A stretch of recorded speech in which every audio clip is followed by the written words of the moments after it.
महंगा टमाटर वाला की सफल था। एक छोटे से गांव में एक किसान रहता था जिसका नाम रामू था। रामू ने सालों से टमाटर की खेती की थी, लेकिन उसके लिए जितना उन्नति और मेहनत का परिणाम मिलना चाहिए था उससे भी कम ही था। टमाटर के उत्पादन की वजह से गांव के स्थानीय मार्केट में इसकी कीमतें लगातार बदलती रहती थी। धीरे धीरे लोग टमाटर की खेती करने से नाराज हो गए और रामू को बोलने लगे कि वह इसे छोड़ दे और कोई और उपयुक्त फसल उगाए। शुरुआत में रामू को यह बातों ने बहुत परेशान किया, लेकिन वह हार नहीं माना। उसने अपनी मेहनत जारी रखी और टमाटर की खेती करते रहे। वह अपने किसान मित्रों की सलाह नहीं मानता था और उनके लिए यह सब केवल एक समय की समस्या थी जो शीघ्र ही हल हो जाएगी। लेकिन वक्त बीतते ही स्थिति और खराब होने लगी और रामू के लिए चुनौती बन गई। गांव के अन्य किसान दिन ब दिन टमाटर खेती छोड़ते गए क्योंकि उन्हें बार बार नुकसान हो रहा था, लेकिन रामू का मन बिल्कुल नहीं हिला। वह अपनी मेहनत करते रहे और अपने सपनों को पूरा करने के लिए अपनी प्रतिबद्धता बरकरार रखता था। दिन ब दिन समय बदला और एक दिन गांव में टमाटर के उत्पादन से पूरे उत्तर भारत के कुछ और गांवों में अचानक बढ़ोतरी हुई। यह वक्त रामू के लिए बड़ी अचानकी थी। उसकी खुशी की कोई हद न थी क्योंकि उस बढ़ती हुई मांग ने टमाटर के दामों में तेजी से बढ़ोतरी की थी। पहले तो रामू यकीन नहीं कर पा रहा था कि यह सब सच है, लेकिन जब वह खुद गांव के स्थानीय मार्केट में जाकर देखा तो उसे अपनी आंखों पर विश्वास नहीं हुआ। टमाटरों की कीमतें इतनी ज्यादा बढ़ गई थी कि उसे यह समझ में नहीं आ रहा था कि वह अब कितने धनवान हो गए थे। रामू की खेती की लागत कम थी, जिसके कारण उसे अधिक मुनाफा होने लगा। अब उसे न सिर्फ अपने गांव में बल्कि नगरीय क्षेत्र में भी अपने टमाटर बेचने के लिए उत्सुकता मिली। पहले तो वह सोचता था कि उसके इस मुनाफे का एक बड़ा हिस्सा गांव की जनता को मिलना चाहिए, जिसने उसे हर दिन मजाक बनाया था। लेकिन अब रामू के दरवाजे लोग उसे अपने टमाटरों की मांग के लिए खड़े रहते थे। टमाटर की उत्पादन के लिए बढ़ी हुई मांग और उसके अचानक बढ़ने वाले मूल्य से उसे ध्यान में रखते हुए रामू ने बड़ा उद्योगी और नगरीय बिजनेसमैन को टमाटर बेचने का सौभाग्य प्रदान किया। उसके उत्साह और निष्ठा को देखते हुए लोगों ने उसे और उसकी खेती को सिर्फ सलाह देने के लिए रास्ते पर खड़ा होना छोड़ दिया। धीरे धीरे रामू गांव का सबसे धनी व्यक्ति बन गया। उसकी खेती से न सिर्फ उसे बल्कि गांव की सभी जनता को फायदा होने लगा। उसने न केवल अपने परिवार की आर्थिक स्थिति सुधारी बल्कि गांव में शिक्षा के लिए स्कूल और बिजली के लिए उपकरण स्थापित किए। रामू की कहानी गांव के चर्चा का विषय बन गई। लोग अब उसे सम्मान से देखते थे और उसे महंगा टमाटर वाला कहकर भावुक हो जाते थे। रामू के कड़ी मेहनत और साहस ने उसे एक सफल और धनी व्यक्ति बना दिया था, जिसका सपना पूरा हो गया था। इस कहानी से हमें एक सीख मिलती है कि अगर हम किसी भी मुश्किल दौर में भी अपने सपनों को नहीं छोड़ते हैं, मेहनत करते रहते हैं और अपने लक्ष्य को पाने के लिए निष्ठा बनाए रखते हैं, तो हम अपने जीवन में बड़े सफलता को प्राप्त कर सकते हैं। एक लंबे समय पहले एक गांव में सात्विक, उसकी माँ शांति, पिता रामचंद्रा और पत्नी अमृता सब एक छोटे घर में रहते थे। रामचंद्रा खुद से टमाटर उगा के उनको बेचता था। सात्विक को उसके पिता का काम नहीं पसंद था क्योंकि उसके लिए बहुत मेहनत करनी पड़ती थी। इतना ही नहीं, वो कोई काम नहीं करता था और घर पे ही बैठे रहता था। बेटा सात्विक, मुझे इस टमाटर व्यापार में मदद कर सकते हो ना? मैं तुम्हें टमाटर उगाना सिखाऊंगा और तुम टमाटर का व्यापार चलाना भी सीख पाओगे। उतना मेहनत लगा के काम कौन करेगा? मुझे आपका उस टमाटर का व्यापार करना ही नहीं पसंद और आप मुझे उसी व्यापार को चलाना सीखने के लिए कह रहे हो।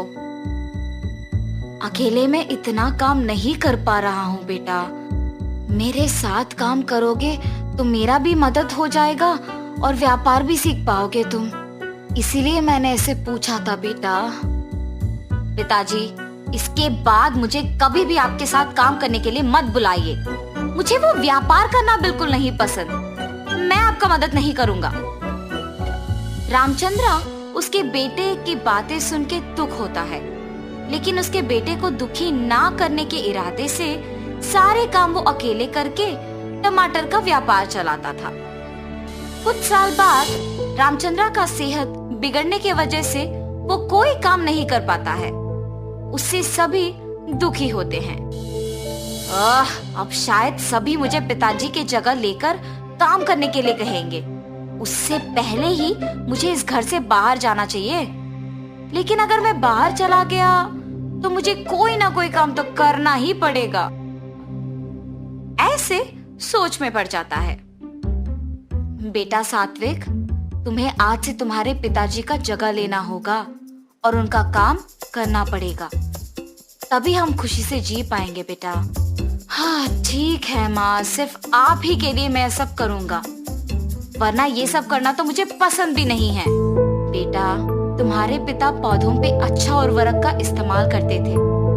तुम भी उनके ही तरह टमाटर उगा के बेचो। ठीक है माँ। ऐसे कहकर टमाटर पौधों के पास जाता है। ये टमाटर पौधे तो ठीक ही लग रहे हैं, इनके लिए उर्वरक की कोई जरूरत नहीं है, सिर्फ इन्हें बेचना काफी है। ऐसे फैसला करके एक बंडी में सारे टमाटर बेचने लेके जाता है। टमाटर, ताजा ताजा टमाटर, ऐसे जोर जोर से चिल्लाते हुए बंडी को ढकेलता है। इतने में एक औरत उसके पास आती है। 1 किलो टमाटर कितने हैं बाबू? 25 रुपए जी। अच्छा, 2 किलो लूंगी, 40 में दे दोगे? अगर आपको लेना है तो 25 में लीजिए, वरना नहीं, मैं किसी और को बेच दूंगा। ऐसे गुस्से में कहता है। तब वो औरत कहती है, या तो मेरे पूछे हुए दाम पे दो वरना नहीं दो, लेकिन गुस्सा क्यों कर रहे हो तुम? ये कह के वो औरत बिना टमाटर खरीदे वहाँ से चले जाती है। उस दिन उससे कोई भी टमाटर नहीं खरीदता है और वो सारे टमाटरों के साथ घर लौटता है। व्यापार अच्छा चला है बेटा। कोई भी आज मुझसे टमाटर नहीं खरीदा माँ। ऐसे अपनी माँ को सब बताता है। इस गुस्से के साथ व्यापार नहीं कर पाओगे बेटा। अगर तुम अपना व्यवहार बदलोगे तो ही लोग तुमसे टमाटर खरीदेंगे। ठीक है माँ।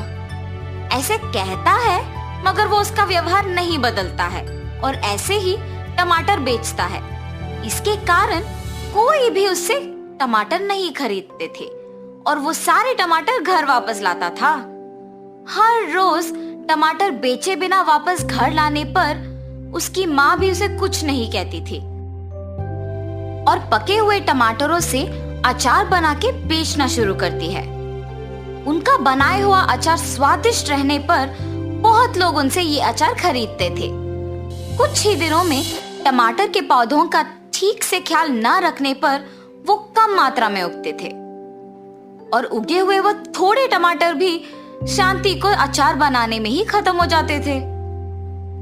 अगर मैं उसी दिन पिताजी का बात मान लेता तो आज माँ को ऐसे मेहनत करने की जरूरत नहीं पड़ती और वो इतनी उम्र में ना सिर्फ अचार बना रही है मगर उसे बेच भी रही है। मैं तो उनसे उम्र में भी छोटा हूँ और उनसे ज्यादा काम भी कर सकता हूँ और मुझे यहाँ सिर्फ टमाटर को बेचना ही इतना मुश्किल लग रहा है। क्यों?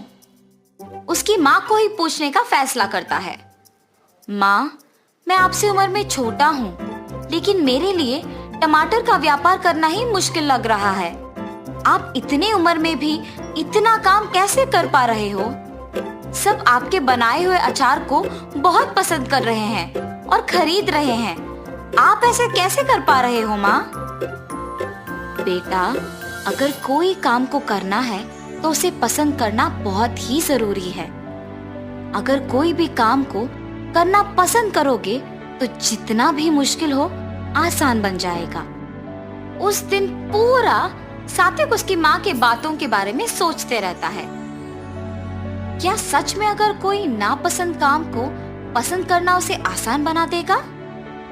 सच हो या ना, मुझे इस बार अपना टमाटर के व्यापार को पसंद करके दोबारा कोशिश करना चाहिए। ऐसे उसकी माँ की बात को सुनकर टमाटर के पौधों पे उर्वरक का इस्तेमाल करते हुए टमाटर उगा के उन्हें बेचना शुरू करता है। टमाटर टमाटर, अच्छी उर्वरक का इस्तेमाल करके घर पे ही उगाए हुए ताजा ताजा टमाटर। बाबू, 1 किलो का दाम कितना है? 25 रुपए साहब। मुझे 3 किलो के टमाटर 60 रुपए में दे दोगे? ये घर पे उगाए हुए टमाटर है साहब, 3 किलो 70 रुपए में लीजिए ना। ठीक है, तुम कह रहे हो ना कि घर पे उगाए हुए हैं। ठीक है, 70 में दे दो। अपने व्यवहार बदल के टमाटर खरीदने के लिए आए हुए ग्राहक से अच्छी तरह से बात करने के कारण उस दिन सारे टमाटर बिक जाते हैं। माँ, आज कोई टमाटर नहीं बचे, मैंने सारे बेच दिया। ऐसे कह के खुशी से अपने माँ को सारे पैसे दे देता है। माँ, आपने सच कहा, अगर कोई नापसंद काम को पसंद करके उसमें अपना मन लगाते हैं तो वो बहुत आसान बन जाता है। तब से सात्विक अच्छे उर्वरक का इस्तेमाल करके ज्यादा मात्रा में टमाटर उगाता था। उनमें कुछ सात्विक बेचने लेके जाता था और बाकी उसकी माँ अचार बनाने के लिए इस्तेमाल करती थी। तब से सभी खुशी से जीते हैं। तो इस कहानी का नैतिक क्या है? कोई भी काम चाहे कितना भी मुश्किल क्यों ना हो, उसे पसंद करने पर आसान बन जाता है। नंदेश्वर नामक एक गांव में रहता था एक आदमी किशन नामक। किशन सब्जी बेचकर अपनी रोजी रोटी कमाता था।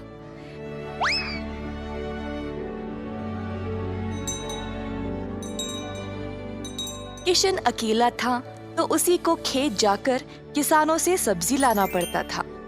अपनी मेहनत की कमाई किशन बहुत संभाल कर जमा करता था, परंतु किशन अपनी कमाई से संतुष्ट नहीं था और कुछ अच्छा और बड़ा करना चाहता था।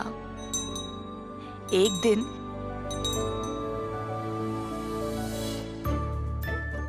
किशन सब्जी बेच रहा था जब एक बूढ़ी महिला अपने सिर पर सब्जी की टोकरी लिए जा रही थी। सब्जी ले लो, सब्जी ले लो। किशन उस बूढ़ी औरत को देखकर हैरान रह गया। ये महिला इतनी उम्र में सब्जी बेच रही है। किशन के सब्जी बेचने से पहले ही बूढ़ी महिला ने घर घर जाकर सब बेच दिया। जब तक किशन पहुंचा, किसी को भी और सब्जी की जरूरत नहीं थी। किशन को बुरा लगा तो उसने सोचा कि वह कल के दिन जल्दी आएगा और कुछ न कुछ बेचेगा।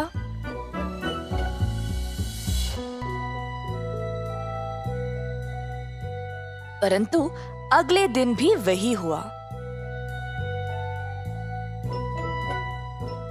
कुछ दिन बीत गए और किशन जानना चाहता था कि यह बूढ़ी महिला इतनी जल्दी सब्जी कैसे बेच रही थी, तो वह उसका पीछा करने लगा।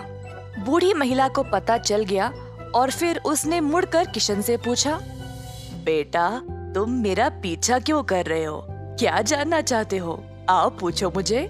मुझे माफ करिएगा, पर मैं हैरान हूँ ये देखकर कि आप सब्जी हर रोज इतना जल्दी जल्दी कैसे बेच रही है। कुछ दिनों से मैं कुछ भी नहीं बेच पाया और मुझे पता नहीं मैं क्या करूं। मैं तो कई सालों से सब्जी बेच रही हूँ बेटा, और मैं इस काम से कभी नहीं थकती हूँ। तो बेटा, तुम रोज क्या करते हो? मैं किसानों के पास से सब्जी लेता हूँ और फिर गांव में आकर बेचता हूँ। जो भी कमाई है उससे अपना गुजारा करता हूँ। अब आपकी वजह से कई दिनों से मैंने कुछ भी नहीं कमाया। किसानों से सब्जी क्यों लेते हो? खुद की सब्जी क्यों नहीं उगाते? मुझे मदद के लिए कोई नहीं है। मैं एक छोटी सी झोंपड़ी में रहता हूँ और मेरे पास कोई जमीन भी नहीं है खेती बाड़ी करने के लिए। तुम्हें कोई बड़ी जमीन की जरूरत नहीं है। अपने घर के इर्द गिर्द जितनी भी जगह है उसमें ही तुम सब्जी उगाना शुरू करो। मुझे ये बोलने के लिए बहुत शुक्रिया अम्मा। अब केवल उगाना ही नहीं, अच्छे उर्वरक का उपयोग भी करना, तब तुम्हारी फसल अच्छी होगी। किसान सीधा घर गया और अपने घर के चारों ओर बीज बोने लगा। उसने थोड़ी सी भी जगह जाया होने नहीं दी। उसने जड़ खाने वाले सब्जियां, झाड़ियां, लताओं को बोया। कुछ हफ्तों बाद उसके सब्जियां अच्छे से उगने लगे। किशन ने उनको उखाड़ा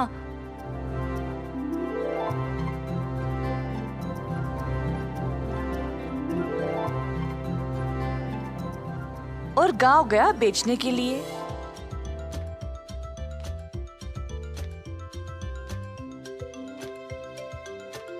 दिन पे दिन किशन को और सब्जी उगने लगी। वह अच्छा पैसा कमाने लगा और सब कुछ जमा करके उसने अपने लिए खेती करने एक जमीन का टुकड़ा खरीदा।